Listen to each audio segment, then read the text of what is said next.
It is so important to show things to real users. And there are lots of different tips and tricks for how to do that. You can use user research, and even if you don't have like a user researcher in-house, you can go to Starbucks and put up a little sign. Don't tell Starbucks you're doing this though, or any coffee shop, and then like bring users by, show them, you know, something that you're working on, right? It could be the actual UI, it could be a prototype using something like InVision, where you just hook up a bunch of screens together and it taps. It kind of feels real. We've even done like storyboards. It looks like a little comic strip almost. So that's one way to do it when you're still trying to figure out whether the idea is good or not.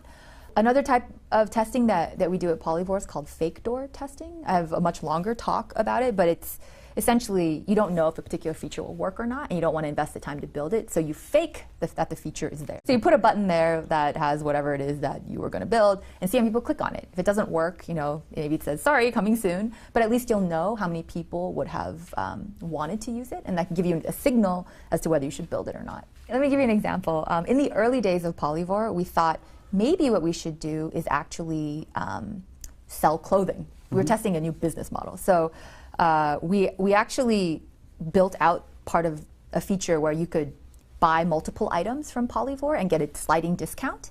And then we wanted to see if people wanted to use that or not. And you can't make people enter their credit card information and then not actually ship them stuff. So what we would do is once they ordered, we would go and order that stuff ourselves on like Amazon or wherever it needed to come from, and then ship it to our office and pack it up and then ship it back to them. And so we were able to build this in like a month, test it for a few months, and then figure out very quickly like, no, that is not a good business model for us. But if we had tried to really build it out and build all the relationships, it would have taken much, much longer to figure out. And how to return from it once you build it, right? Yeah, we did lose a little bit of money from that, but it was totally worth the fast learning.